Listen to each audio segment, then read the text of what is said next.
A warm good morning, dear children, and welcome back to today's class. I am Mrs. Keshwani, and today we shall be looking at the tale of Custard the Dragon.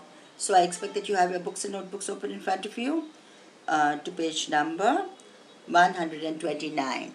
Now, some of you must be wondering, why we have skipped the poem Animals, and that is because I'm going to be doing the sermon at Banaras for the next few days, and that is what we have to be prepared for so far as the 27th is concerned. So on the 27th we shall be doing a group discussion on Madam Rides a Bus and the sermon at Banaras, and that is why I have decided to take up the tale of Custard the Dragon today, so that it doesn't become too heavy, right? So let's move on and look at Ogden Nash. Apart from being a poet, he was into teaching and editing, right? Which means he was working with newspapers and books, right? His forte being humor, and he was brilliant at unconventional rhyme schemes, right? And that is how he has managed to write humor so well. Before we move on, I would like you to turn the page to this particular part of your textbook. That's page number 131. And this is, a poetic tribute by Anthony Burgess, who was a contemporary, okay? More or less a contemporary. So you can, pause the video and you can go through this. So we're talking about the height of his achievement, to the extent that another poet has paid another writer, as well as a literary critic has paid a tribute to him. Okay, so I'm quickly moving on to the fact that this poem that we are going to do, The Tale of Custard the Dragon, was a part of, or appeared first in Custard and Company, which is a collection of poems by Ogden Nash, right? And it's basically a parody of excess self-confidence, right? So this is something that you and I need to be aware of. Let's move on. So let us quickly see what the poem is about. But before we see that, we of course we're here in this on the slide. We're looking at the various characters which are a part of the poem. We shall also try and figure out how it is relevant to you, right, as teenagers. So this is, we know it's a humorous poem. We know it was written for children, and however, since it is included in the CBSE textbook for grade 10, definitely it has a takeaway for us as well, and that is what we need to try and figure. So this Custard, yeah, apart from those various characters that you saw on the previous slide, there's Custard, and he has got sharp teeth and spikes and all of that, yet he is mocked at and he is ridiculed, okay, for being a coward. So, one fine day, this pirate comes, got a pistol, a dagger, a black beard, and that is when Belinda pales and cries for help, and everyone flees except for Custard, who comes to her rescue. So, this is what the poem is about, and what happens towards the end? Eventually, Custard is again labeled as a coward. Now let's look at the structure of the poem. We're looking at the rhyme scheme first. The rhyme scheme is AABB. Children, please remember never ever to write the rhyme scheme in capitals, okay? So that is something that you'll have to remember. You'll have to remember that the poem is a ballad. Please, I haven't put it down over here, but please make a note of that too. Now, your listening skills should also be a good idea. Everything that I speak will not be put down um, uh, on the slides, right? Um, the characters are personified, right? And it is a ballad, as I said. It has a moral to it. It is an example of a fable as well. Because what happens in fables, the animals, they speak to each other, right? The end is ironic, We shall discuss that, and even if we don't, I'm sure you'll be able to make it out. There is humor, there's suspense, and you know, one of the ways in which we can um, look at it is that we should not judge a book by its cover. Let's move on. Another way in which we can look at it is the fact that in the world of deceit, self confidence, self dependence, and self respect are absolute essentials. That means the world is full of people who will deceive us, right? And they will deceive us in various ways. So, what is it that is going to stand by our side? It is our self confidence, our self dependence, and our self respect, right? Another thing that you can take, another takeaway from here can be that one must know one's strengths, okay? So, that's one. Otherwise, also, when you go for interviews, you are asked what are your strengths and what are your weaknesses. But more than your weaknesses, you were asked your strengths, and you were asked how is it that you will be useful to the company that you are joining. So this is a very favorite question of all interviewers, and hence this is also one of the the key messages of this particular poem. Let's move on. So let's quickly look at all the figures of speech before we proceed. Okay, so there is something, this repetition, alliteration is something that you'll be able to get, simile and metaphor also. There's irony, literary allusion. When we come to it, I shall tell you. Um, Oxymoron is when you have two contradictory words or terms appear in conjunction. Okay, so one thing that I can think of is pet dragon. Then there is an example of transferred epithet where you're talking about terrified yelp. Okay, so the yelp is not terrified, it is the person who is terrified. There is personification, there is onomatopoeia. Onomatopoeia are sounds. Tautology is something that I would like to talk about very quickly before we proceed further. So, when you're talking about a realio, trulio, cowardly dragon, a real and a true, so there is a repetition of ideas in various ways. So, that is tautology. That's a new figure of speech for you. Otherwise, each of these figures of speech is familiar, and that is what you're going to be looking at, right? For example, on onomatopoeia, you have quite a few, this growl and this clatter and this clank, this jangling, right? There is there is a certain rhythm in the poem which is obvious, and that is because of the rhyme scheme, and that is because it's a ballad, and ballads are supposed to be made in a particular manner which is easy for us to remember. Apart from these figures of speech, you could probably find a couple of other figures of speech like anaphora. That is a repetition of this or two lines that begin with the same letter, right? You can find sarcasm, right? And and a few other figures of speech which are a little difficult and which will not be asked in grade 10, so don't worry about it. So more or less, we've covered the figures of speech that can be that are of your grade and that are asked in the examination. So figures of speech like satire, innuendo, um, and sarcasm, these are the kinds of figures of speech that are not asked, so I'm not dwelling upon that, and that is above your grade level. So before we proceed, very quickly have a look at this and copy this down. So it's appearance versus reality, it's hypocrisy, it's courage, love, as well as jealousy. Okay, so although the main theme could be considered as appearance versus reality, right? Where all the other creatures appear to be courageous, but then they turn out to be cowardly, right? You can talk about hypocrisy, where uh, they they run away when the pirate creeps in, and they give baseless, the other creatures give baseless excuses and explanations about their fleeing, right? And And then there is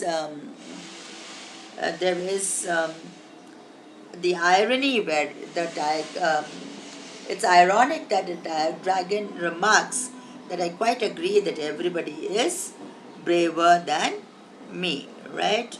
So let's move on with that.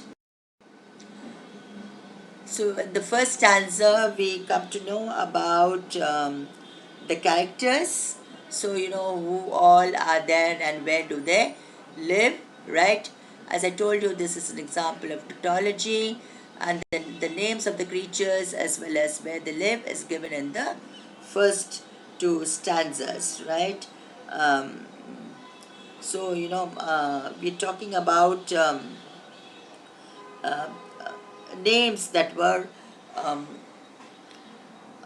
suggestive of the kind of characters they had. Okay, so the dog's behavior was sharp, and that is why he was Mustard, and Custard was timid, he was sweet.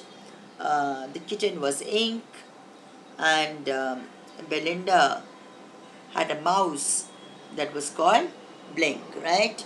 So let's look at the next few lines. And we have the description of Custard the dragon over here in this third stanza, right? So this helps bring out the comic effects and the humor of the um, poem, right? Um, let's move on. We're talking about the bravery of the various characters over here, and Custard, who was considered to be um, not brave, and he was a coward, always pined for protection from threats. He wanted the safety of a cage. So, how is it that Custard was treated? You know, we're talking about the unmerciful treatment of Custard and how he was rudely called Percival. So, this is literary allusion, it's an allusion to a knight, right? Um, so, while we're reading this, I would like you to go back to the Hundred Dresses and everywhere else where you find people being discriminated against, yes, and also where people are bullied in various ways, okay? So, this can also be a little bit of a bullying that Custard has to undergo because he is cowardly, right? And Percival was the knight who was at the service of King Arthur, and that is why we can safely take this as a case of literary allusion. Let's look at this next stanza, and we are told over here in this particular stanza that Custard wanted to be put in a cage. He was happy in a cage, and he happened to be someone who was extremely scared. And now this is the turning of the storyline, right? So we're talking about a particular incident that had happened, and a pirate enters. And how does he enter? First they hear an unpleasant sound, and Mustard scents trouble. He starts to growl. Ink and Belinda cry out in horror, and that is when they see this pirate climbing through a window, right? And here we are told about how the pirate was, what kind of a pirate was he, and about his the description of the pirate is given in these lines. So, and this stanza where Belinda pale, she cried, "Help, help!" Mustard fled, terrified, yelp. All of this tells us that Belinda was extremely scared, and that is why she cries out for help, and that is where Mustard fled, and ink trickled down to the bottom of the household, and little mouse Blink strategically mousehold. That means, the Blink went into the mousehold, and ink went to the basement. When you say bottom of the household, what is the bottom of the household? It is the basement, okay? So let's move on. but up jumped Custard, snorting like an engine. Now we're looking at Custard, who surprises everyone, right? So he jumps up, he is angry, he is indignant, right? And we know, we've told how he sounds and what he does. And he went at the pirate like a robin at the worm, right? So we're basically talking about his attacking the pirate and trying to make sure that Belinda was safe. So his attacking the pirate is compared to a bird eating up a worm, right? And then we are talking about in this particular stanza about the pirate's reaction. So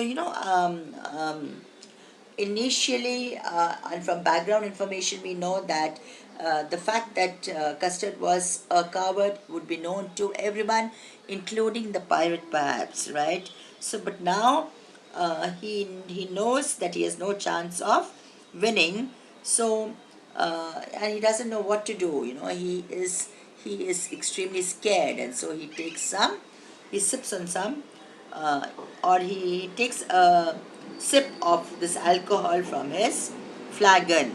Why does he do that? Because he kind of cornered, and he wants to be a little brave. He wants to seem to be a little brave because at the bottom of his heart, he is extremely scared, right? And that is why Custard gobbled him every bit. Gobbled. Belinda embraced him, Mustard licked him, no one mourned for the pirate victim. So now we have the reaction to what had been done, right? So everyone expresses approval of what the dragon has done, and they do it in their own little ways.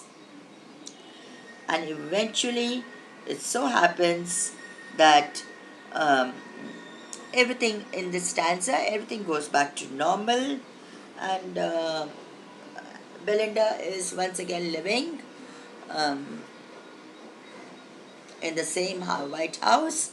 But what is it, what is the normal that we are talking about? I quite agree that everybody is braver than me, because this is what um, everyone thinks, right? Um, and because for love of Belinda and for love of his friends, probably the dragon decides that, and for peace, for the sake of peace, he says, I agree that everyone is braver than me. Okay, and we're talking about how, yes, here Belinda continues to live in the same manner, and Custard keeps crying for a nice safe cage. Okay, so we're looking at how Ink and Blink and Mustard are still considered brave, okay, despite knowing that the pirate had entered, and that the pirate could have killed all of them, and they were not able to do anything about the pirate, and it was Custard who fought the pirate and who ensured their safety. Okay, so despite all of this information that they have now, uh, they haven't kind of reset the status. The status remains that Custard is still a coward. Okay, so this is what the poem is about. Before we proceed, I would like you to have a look at this for a second. It is within you that you will find the strength that you need. So you can say that probably Custard was a coward, and probably he was someone who liked the safety of a cage. When the time came, he got the strength within him to fight the pirate and to ensure safety of all his good friends. So this is something, this can be your takeaway. If it's one sentence, it has to be this. So we're looking at the glossary, which is not much, and we're looking at the thinking about the poem. So we look at the questions, the characters in the poem, and listing them is something that you can do on your own. Why did Custard cry for a nice, safe cage, right? Now there could be various reasons as to why he cried for a nice and safe cage, okay? You can talk about how he was always willing to be in a cage to stay away from danger, okay? Or you can look at it the other way and you can say that, um, he might be probably wanting to keep away, to keep himself in a cage, because just in case he became angry, and he would be confined to the cage and he wouldn't harm anyone else.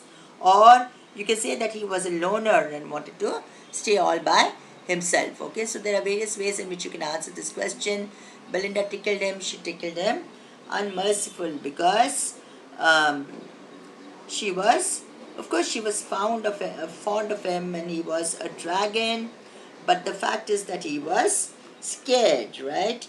And she was basically taunting him for his cowardice. Let's look at the next question. Is employed poetic devices. Here is simile. Now, you will have to underline all the similes. And my um, contention is that if you are asked a question in the board examination paper, it will be the poetic device that you will be asked from this lesson will most probably be a simile. Okay, so I've given away how we um, make out what could be making an appearance in the paper. Okay, so this is the way we can find out what could be expected in the paper. So if you're asked a question, it could be on simile. Read stanza 3 again to know how the poet describes the appearance of the dragon. So you could be asked about the appearance of the dragon, right? And you could talk about how he had sharp teeth and all of that. Can you find out the rhyme scheme of 2 or 3 stanzas of the poem? The rhyme scheme of all the stanzas of the poem is A, A, B, B. And children, please remember, you don't have to use any commas. You just have to write A, A, B, B, all small. Writers use words to give us pictures or images. Can you trace some of the images? Yes, imagery is one question that you can be asked in the poem. And you can talk about how the poet has used words to give us a vivid image of the action, right? So you talk about and then you quote about how Custard and the chimney and the dagger and the dragon, and then the action. Okay, do you find the tale of Custard Dragon to be serious or a light-hearted poem? Give reasons to support your answer. Okay, so you can talk about how it might be humorous. The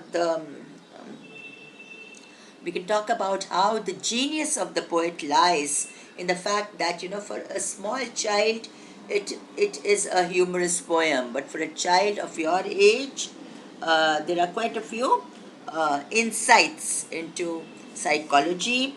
There are insights onto uh, about outwardly strength, about power, and about self-confidence, about self-respect.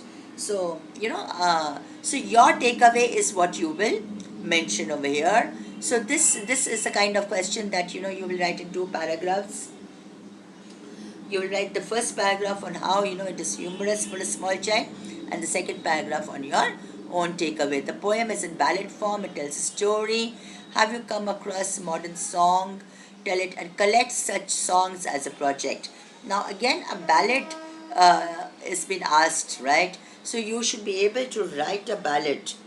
Okay, so you're talking about what basically a ballad is. A ballad is a narrative in verse, right? So it's a kind of a narrative, or the verse or the rhyme scheme is such that it can be sung. Okay, it can be so this is what you'll have to focus on, and you should be able to write a ballad. Now, very quickly, let's look at this. You're supposed to be writing your own ballot, right? Please remember that you should be able to write a ballot. You know, I'm not talking about the length, so don't worry too much about the length. Think of what you want to write on, right? And decide whom you are writing for. So you can think of writing for your friends, for people your age, yeah? Because if you're trying to write for children, for small children, you may find it very difficult, okay? So there'll be very few characters, then it has to be simple, the narrative has to be linear. So there shouldn't be too many tendrils in the narrative, right? And of course, there has to be a refrain. Make sure that you have verses, that you have stanzas. When we say verses, we mean stanzas, and you have to ensure that it has a strong rhythm and a rhyme scheme so that it's easy for people to remember. So I would expect you to do this activity, and I do not know when I'll call for this activity, okay? So please do this activity and keep it in your notebook. Before we end, I'll just let you read this